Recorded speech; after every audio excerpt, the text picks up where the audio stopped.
نحمدہ ونصلی علی رسولہ الکریم اما بعد۔ غیر اللہ کو پکارنا اور اس سے فریاد کرنا شرک اکبر ہے۔ ارشاد ربانی ہے، اور تم اللہ تعالیٰ کو چھوڑ کر کسی ایسی چیز کو نہ پکارنا جو نہ کچھ تمہارا بھلا کر سکے اور نہ نقصان۔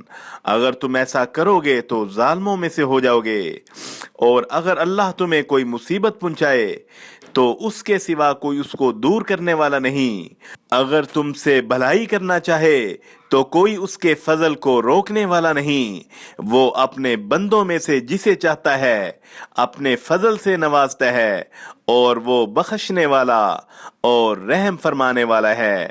سورہ یونس آیت نمبر 106 سے 107۔ امام طبرانی نے اپنی طبرانی میں صحیح سند سے روایت کی ہے کہ نبی کریم صلی اللہ علیہ وسلم کے زمانے میں ایک منافق مومنین کو بہت ایذائیں دیا کرتا تھا۔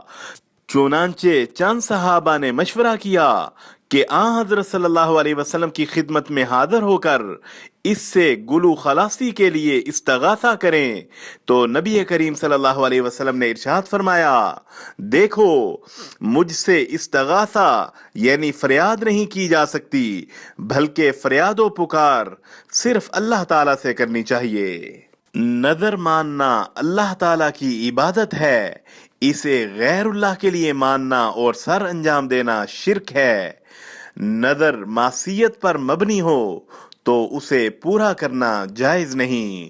حضرت عائشہ رضی اللہ عنہا بیان فرماتی ہیں کہ رسول اللہ صلی اللہ علیہ وسلم نے فرمایا، جو شخص اللہ تعالیٰ کی اطاعت کی نظر مانے تو اسے چاہیے کہ اللہ تعالیٰ کی اطاعت کرے، اور جو شخص اللہ کی نافرمانی و معصیت کی نظر مانے تو وہ اللہ تعالیٰ کی نافرمانی نہ کرے۔